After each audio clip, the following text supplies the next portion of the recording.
What exactly is borderline personality disorder, and where does it come from? It's a question worth exploring because it's one of the most stigmatized conditions in psychiatry. It's useful to think about the story of how it happens. Usually, the person who develops borderline personality disorder will have come up in a very challenging environment in their earliest years. Usually, that early life difficulty is patterned by inconsistency. So they reach out to a caregiver for support with a difficult emotion and they are invalidated. And then in the next moment, they'll reach out for a similar emotion and be hyper-validated. It's very hard for them to orient to, if I do this, my environment will respond in this way, because oftentimes the caregiving is quite inconsistent. A great analogy that I was once presented with about this is, imagine if they're trying to say, there's a fire. Nobody listens. They say there's a fire and nobody listens. So they say a little bit louder, hey, there's a fire, and they're talking about, a candle flame or something. Nobody listens.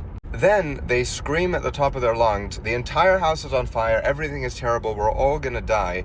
And finally, the caregiving system turns towards them and says, oh, okay, you're suffering enough for us to pay attention.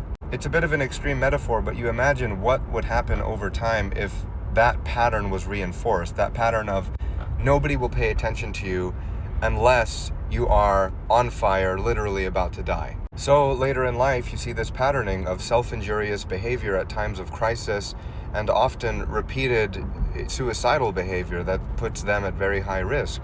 Now here's a really tragic part. Imagine if you were that child and you couldn't get those emotional needs consistently met. On some level, you would internalize a sense of powerlessness. Well, how do the doctors and therapists taking care of patients with borderline personality disorder sometimes feel?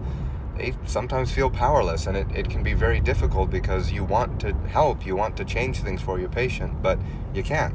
I'd propose that in those situations, the providers are feeling the patient's powerlessness, that inability to feel like you're capable of affecting the changes you want to in people you care about. Amidst a colloquium that often uses the adjective borderliney and is exasperated with patients who have this condition, I think this story has really helped me understand how these people are really just doing their best with what they were given. And it helps me think through the type of solidity and constancy that's required to effectively provide therapy for people who struggle with borderline personality disorder. What has your experience been? I'm interested in what you have to say. Leave a comment and let's continue this really important conversation.